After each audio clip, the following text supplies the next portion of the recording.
Good morning, my dear children. Welcome to maths class. Children, today we will start chapter 15 congruence. Okay तो ये concurrence का क्या मतलब होता है? Let's see. कोई भी फिगर, यदि दो फिगर है हमारे पास, यदि उसके साइज और शेप दोनों सेम है तो हम कहते हैं वो कंकरेंस है. तो मतलब उसके साइज़ भी सेम होने चाहिए और शेप भी सेम होनी चाहिए. ऐसा नहीं है कि यदि आपका शेप सेम है और साइज़ में अंतर है तो वो कंकरेंस है. कंकरेंस तभी होगा जब उसका साइज़ भी बिल्कुल इक्वल होगा, या फिर कह सकते हो कि एक फिगर जब दूसरे पे पूरी तरह से ओवरलैप होता है ना. मतलब उसको यदि दूसरे फिगर के ऊपर रख दो तो पूरी तरह से जब ओवरलैप होता है तो हम उसे कहते हैं concurrence. So a figure has shape and size of its own. If two given figures are of same shape and size, we say that the figure are congruent. जैसे कि यहाँ पर दो फिगर आपको दिख रहा है, A B and C D line segment है. तो ये दोनों क्या इक्वल है? तो हम इसको स्केल से डिस्टेंस नापेंगे. यदि यहाँ ए बी यदि हमारा जितना डिस्टेंस का होगा, यदि 4 सेंटीमीटर का ये है और ये भी यदि 4 सेंटीमीटर का है तो ही ये कंकरेंट होगा. यदि ये 4 सेंटीमीटर का होगा, यदि ये 4.5 होगा तो हम इसे कंकरेंट नहीं कहेंगे. कब कहेंगे? जब दोनों का लेंथ इक्वल होगा. उसी तरह से यदि एंगल की बात करें, यदि दोनों एंगल, यदि हमारे पास दो एंगल्स हैं, वो कंकरेंस तभी होंगे जब दोनों एंगल्स इक्वल होंगे. यदि ये कोई डिग्री है, मान लो 50 डिग्री का है, ये 50 डिग्री का है, दोनों 50 डिग्री होंगे तो ही हम कह सकते हैं कि ये दोनों एंगल्स कंकरेंट है. बच्चों, कंकरेंस का ये निशान होता है, दो लाइन स्ट्रेट होता है, एक ऐसे कर्व जैसा होता है. तो ऐसे हम लिखेंगे angle A B C is congruent to angle P Q R. Actually में एंगल इक्वल है, लेकिन यदि शेप एंड साइज इसके ये लेंथ ये लेंथ ये लेंथ ये सारे लेंथ इक्वल है और यदि इसके एक के ऊपर हम एक रखें तो हमें एक ही दिखेगा. तो ऐसे दो फिगर को हम कंकरेंस कहते हैं. उसी तरह से सर्कल की बात करें, दो सर्कल है, दोनों का रेडियस सेम है ना. तो हम एक के ऊपर एक रखेंगे तो ये क्या हो जाएगा? ये कंकरेंस फिगर हो जाएगा. क्लियर? तो चिल्ड्रन, यदि हमारे पास स्क्वायर है, दो इक्वल स्क्वायर है, कंकरेंस ऑफ टू स्क्वायर. तो यदि दो स्क्वायर है, दोनों का सारे लेंथ जो है, तो सारे साइड्स यदि इक्वल है, इक्वल लेंथ के हैं, तो हम कहते हैं कि ये दोनों स्क्वायर क्या है? कंकरेंस है. इसको हम कैसे लिखेंगे? Square A B C D is congruent. Congruent का निशान इस तरह से है. ठीक है. तो congruent to square P Q R S if A B is equal to P Q.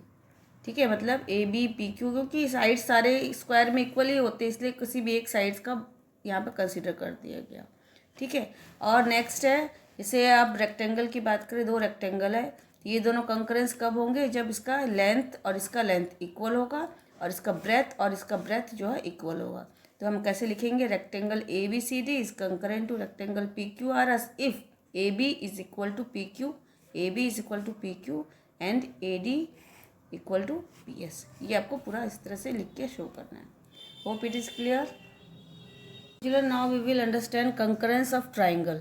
अब ट्राइंगल का कंकरेंस क्या होता है? Two triangles are said to be congruent if one of them superimposes on the other to cover it exactly. यदि एक triangle दूसरे triangle के ऊपर यदि पूरी तरह से फिट हो जाए और हमें एक ही ट्राइंगल दिखे तो हम उसे कहेंगे कंकरेंस ऑफ ए ट्राइंगल.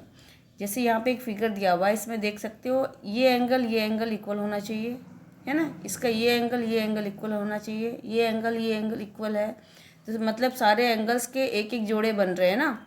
उसी तरह से साइड्स की बात करें तो यदि ये साइड है, ये साइड इक्वल है, ये साइड है, ये साइड इक्वल है, ये साइड और ये साइड इक्वल है, तो हम कहेंगे कि ये दो ट्राइंगल्स जो है कंकरेंस है. यहाँ पे दिया गया है आपको कि जैसे साइड्स इक्वल है, इसकी ये एंगल्स इक्वल है, angle A equal to angle P. Angle का निशान देख लो किस तरह से होता है. यदि एंगल शो करना होता है किसी भी एक फिक्स एंगल को, तो इस तरह से angle A is equal to angle P. और साइड्स को शो करना है तो ए बी, जैसे ए बी और पी क्यू ये दोनों इक्वल है ना. तो ये इस दोनों को इस तरह से लिखना है. तो there are 4 cases of congruence of triangle. Congruence के लिए 4 केस हो सकते हैं. कौन कौन से? एक तो होते हैं साइड साइड साइड.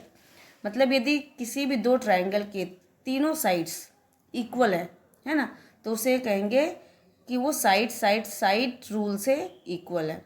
जैसे कि ए बी है 4 सेंटीमीटर है, बी सी 5 है, सी ए 6 है, तो उसी तरह से दूसरे ट्राइंगल है, मान लो P Q 4, Q R 5, R P 6, मतलब कि इसका मैचिंग ये है, बी सी का मैचिंग ये है ना, सी ए का मैचिंग आर पी है। तो मतलब तीनों साइड्स का एक एक मैचिंग है, तो हम कहेंगे कि ये ट्रायंगल कंकरेंस है। कैसे बनाएंगे इसे, अब देखते हैं। नेक्स्ट है एंगल साइड एंगल, ठीक है, मतलब दो ट्रायंगल है, इसके दो एंगल इक्वल और एक साइड इक्वल है, तो हम उसे भी कंकरेंस कहेंगे, ठीक है। एंगल साइड एंगल मतलब जैसे दो ट्रायंगल दिए हुए हैं, एक एंगल। तो नेक्स्ट इज RHS रूल, ये फोर्थ है।